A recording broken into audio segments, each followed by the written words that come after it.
அனைவருக்கும் வணக்கம். மகர ராசிக்காரர்களுக்கு கஷ்டத்தின் பிடியில் சிக்கி தவிக்கும் மகர ராசிக்காரர்களுக்கு திடீர் கோடீஸ்வர யோகம் நிறைந்த ஒரு மாதமாக இந்த ஆகஸ்ட் மாதம் எந்தெந்த விஷயங்களில் அமைய போகிறது என்று ஆராய்ந்து பார்க்கும் போது நிச்சயமாக அதற்கு பதில் சொல்லக்கூடிய வகையில் மகர ராசிக்காரர்களின் தசாபுத்திகளும் தற்போது இருக்கக்கூடிய கிரகநிலைகளின் அமைப்பையும் ஒப்பிட்டு பார்க்கும் போது நீங்கள் எதிர்பார்க்கக்கூடிய நல்ல மாறுதல் கிடைக்கக்கூடிய அற்புதமான மாதமாக இந்த ஆகஸ்ட் மாதம் அமைவதற்கான முதன்மையான யோகம் உண்டு என்பதை குரு, செவ்வாய், சூரியன், புதன் போன்ற கிரகநிலைகள் வலுவாக உறுதிப்படுத்துகின்றன. ஏனென்றால் இந்த வேளையில் திருவாரியான கிரகநிலைகள் மகர ராசிக்காரர்களுக்கு ஏழரை சனியின் இறுதியில் நல்ல மாற்றத்தை வலுவாக ஏற்படுத்தி கொடுக்கக்கூடிய அமைப்பில் வீற்றிருக்கின்றன. அதிலும் குறிப்பாக அனைத்து மகர ராசிக்காரர்களுக்குமே நிச்சயமாக கஷ்டத்தின் பிடியிலிருந்து வெளிவருவதற்கான நல்ல வாய்ப்பினை குரு நல்குகிறார் என்பதுதான் யதார்த்தமான உண்மை. ஆனால் அதே சமயம் யதார்த்தமான நடைமுறை வாழ்க்கையில் அனைத்து மகர ராசிக்காரர்களுக்குமே திடீரென கோடீஸ்வர யோகம்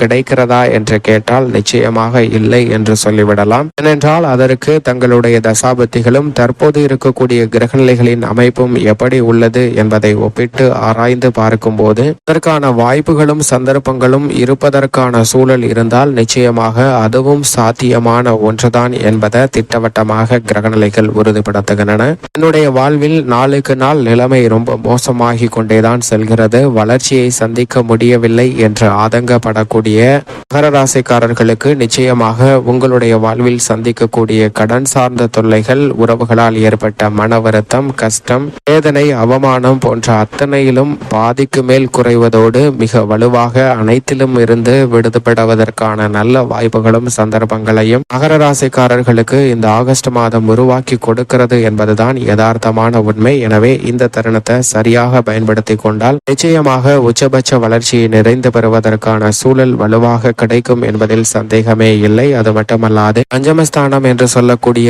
5ஆம் இடத்தில் குரு வலுவாக வீற்றிருக்கிறாருங்க. அவருடன் ராசியின் உச்ச அதிபதியான செவ்வாயும் இணைந்து குரு மங்கள யோகத்தை பூர்வ புண்ணியஸ்தானம் என்று சொல்லக்கூடிய 5ஆம் இடத்தில் வலுவாக ஏற்படுத்தி கொடுப்பதால் பல்வேறு வகையான தடைகள், சிரமங்கள் விலகும். நீங்கள் எதிர்பார்க்கக்கூடிய குடும்ப ஒற்றுமையும் குடும்பத்தில் எதிர்பார்த்து காத்திருக்கக்கூடிய சுப நிகழ்வுகளும் மிக சிறப்பாக நடைபெறுவதற்கான முதன்மையான யோகம் வலுவாக கிடைக்கிறது. ராசியின் அதிபதி பாத சனியாக அமர்ந்திருக்கிறாருங்க. அவர் வக்ரம் பெற்றிருப்பதால் சின்ன சின்ன இடைஞ்சல்களை சந்திக்கலாம். ஆனால் இந்த வேளையில் முழு சுபகிரகமான குரு பஞ்சமஸ்தானத்திலும் அவருடைய சுப பார்வை ஜென்ம ராசியிலும் அபரிவிதமாக பதிகிறது. எனவே குரு பார்க்கின் கோடி நன்மை என்று சொல்லக்கூடிய வகையில் பல நன்மைகளை நிறைந்து பெறுவதற்கான சூழல் உண்டு. தினம் தினம் சந்தித்து வரக்கூடிய உத்தியோக ரீதியான சிக்கல்கள் வெகுவளவில் நிச்சயமாக மகர ராசிக்காரர்களுக்கு குறையும். எதிர்பார்த்த பணி சுமை என்பது குறைந்து பணி சார்ந்த சூழ்நிலைகள் மிகவும் சாதகமாக அமைவதற்கான யோகம் உண்டு. புதிய வேலை வாய்ப்பு போன்ற எதிர்பார்ப்புகள் நிச்சயமாக பூர்த்தியாகும். தொழில்துறை, வியாபாரத்துறையில் மற்ற துறைகளை விட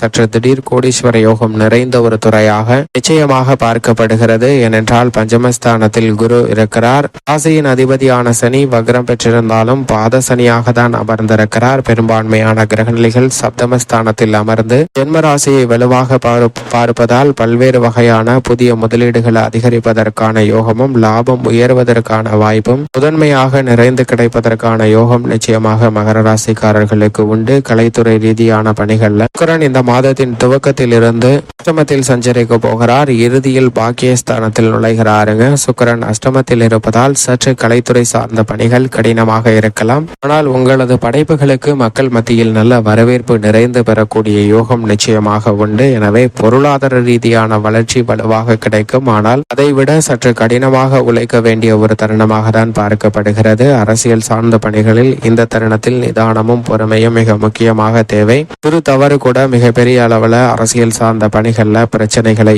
ஏற்படுத்தலாம். விழிப்புணர்வுடன் செயல்பட வேண்டும். வித்யாகரகரான புதன் வக்ர நிவர்த்தி பெறுவதால் கல்வியில் நல்ல வளர்ச்சியும் முன்னேற்றமும் நிறைந்து கிடைக்கக்கூடிய ஒரு தருணமாக பார்க்கப்படுகிறது. நிழல் கிரகமாக இருக்கக்கூடிய ராகு, கேது நல்ல வளர்ச்சியை அள்ளி கொடுக்கக்கூடிய வலுவான அமைப்பில் தான் வீற்றிருக்கின்றன. 3இல் ராகுவும் 9இல் கேதுவும் இருப்பதால் அனைத்திலும் வெற்றி உண்டு. பெண்மணிகளை பொறுத்த வரைக்கும் எதிர்பார்த்து காத்து கொண்டிருக்கக்கூடிய நல்ல நிகழ்வுகள் மிக சிறப்பாக கைகூடக்கூடிய ஒரு அற்புதமான தருணமாக அமைகிறது. சந்திரனும் சூரிய சூரியனும் பெரும்பாலும் சாதகமாகவே வலம் வருகின்றன. எனவே திட்டமிட்டதை விட அலைச்சல் வெகுவளவில் குறையும், எதிர்பார்க்கக்கூடிய முன்னேற்றம் நிறைந்து கிடைக்கும். மேலும் இந்த தருணத்தை மகர ராசிக்காரர்கள் மிக சிறந்த மகிழ்ச்சிகரமான தருணமாக மாற்றிக்கொள்ள நிச்சயமாக வாரத்தில் செவ்வாய்க்கிழமை விரதம் இருந்து அருகாமையில் உள்ள முருகப்பெருமாள் ஆலயம் சென்று தீபம் ஏற்றி வழிபாடு செய்யுங்கள். தடைகள் அகன்று தங்களுடைய வாழ்வில் சுபிட்சமும் மகிழ்ச்சியும் நிச்சயமாக நிறைந்து கிடைப்பதோடு திடீர் கோடீஸ்வர யோகமும் கிடைப்பதற்கான முதன்மையான யோகம் மகர ராசிக்காரர்களுக்கு நிச்சயம் உண்டு.